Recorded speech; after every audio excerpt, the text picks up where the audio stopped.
So the brand new Good Night, Good Luck update for Dying Light 2 just dropped, and we're going to go over all the details. So I'll link the full patch notes in the description in case you want to read through all of them.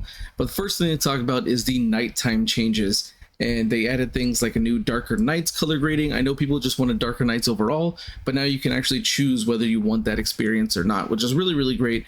Also, if you kind of adjust the gamma setting, you can make nights darker anyway. So there's that. That's a huge thing. Volatiles roaming across the rooftops is really, really cool.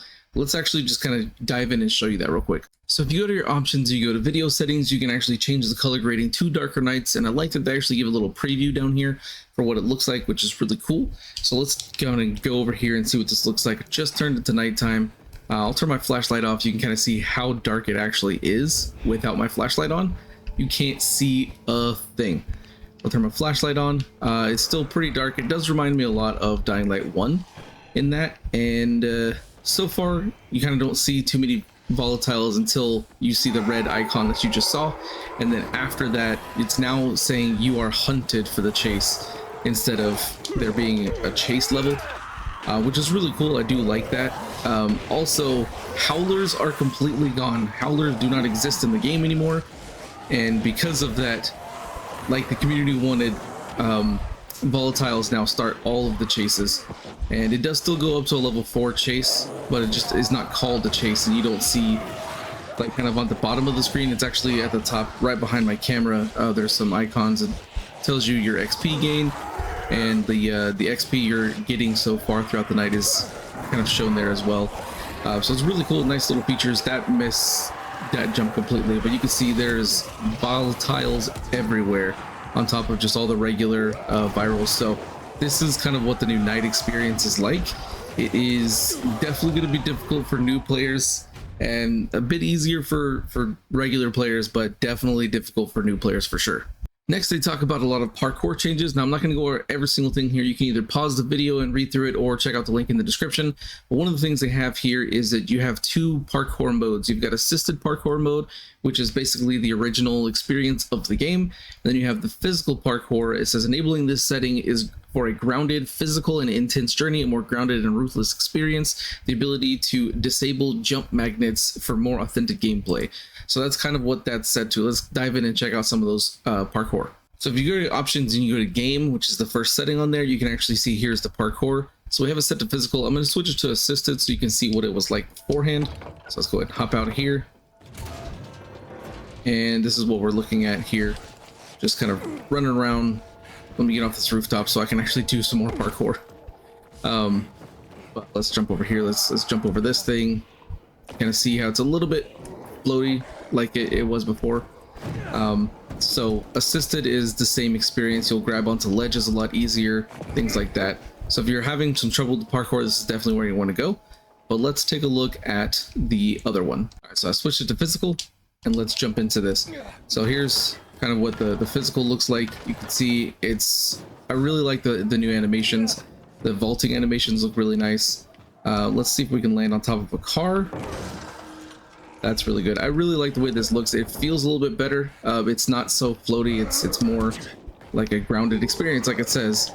And yeah, it's pretty nice. I do like it a lot. I have noticed that zombies do seem to grab way more now than they did previously after they supposed to fix that. But either way, it's still a lot of fun. I do like the parkour the way it feels with the physical. Sometimes you can easily miss jumps and not grab onto things, and it can cause some issues, which I do like. It just kind of adds a little bit more challenge to the game. Another thing you may notice is this auto sprint, which they just added to the game, which is super awesome. If you turn it off, you can now actually just walk around the game without sprinting. You'll have to activate it like you would if you're using your dash, which is really cool.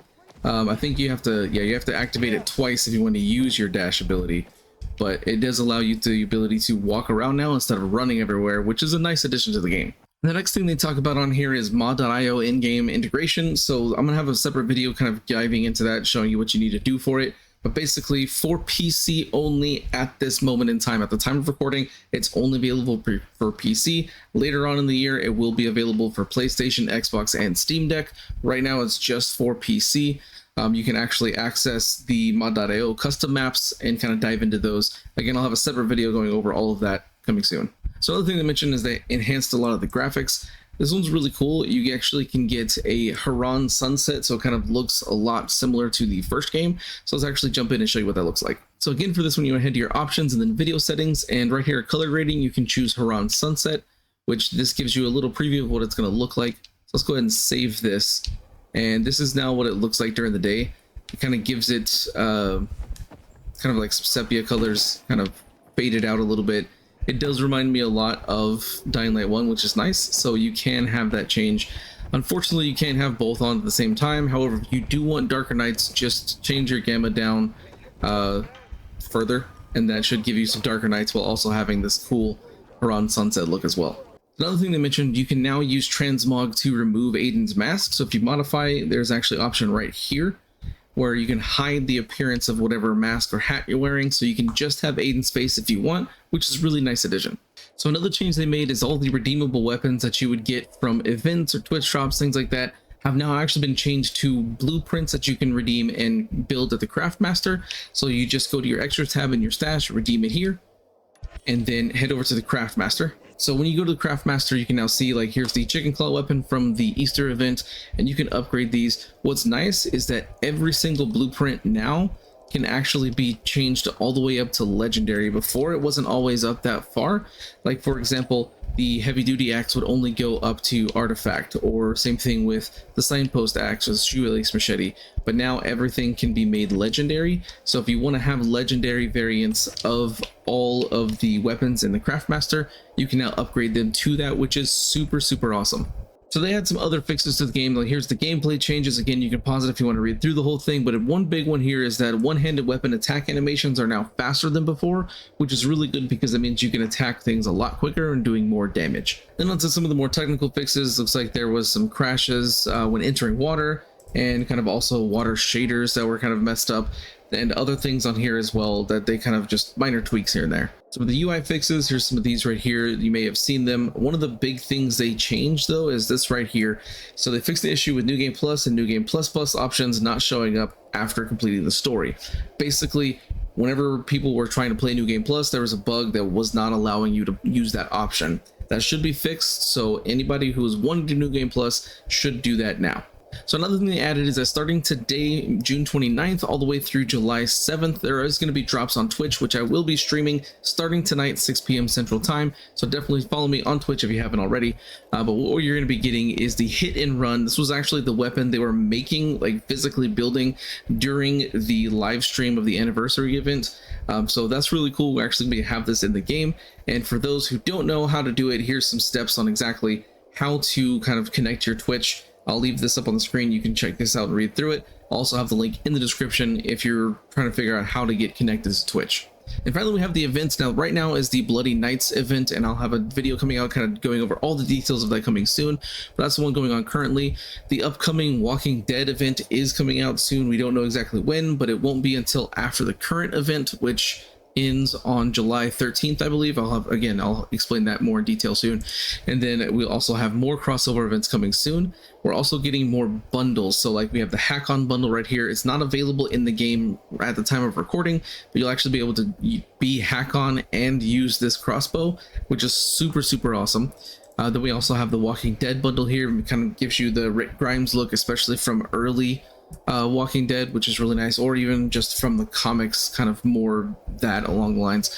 And then also more crossover bundles coming soon as well. So we're getting a lot of information, and I can't wait to see kind of what else is coming into the game. If you enjoyed this video and you want to see more Dying Light content, make sure to like and subscribe. If you're curious about other types of content, you can check out my second channel called RG Reimagined, linked in the description below. Thanks for watching. See you guys next time.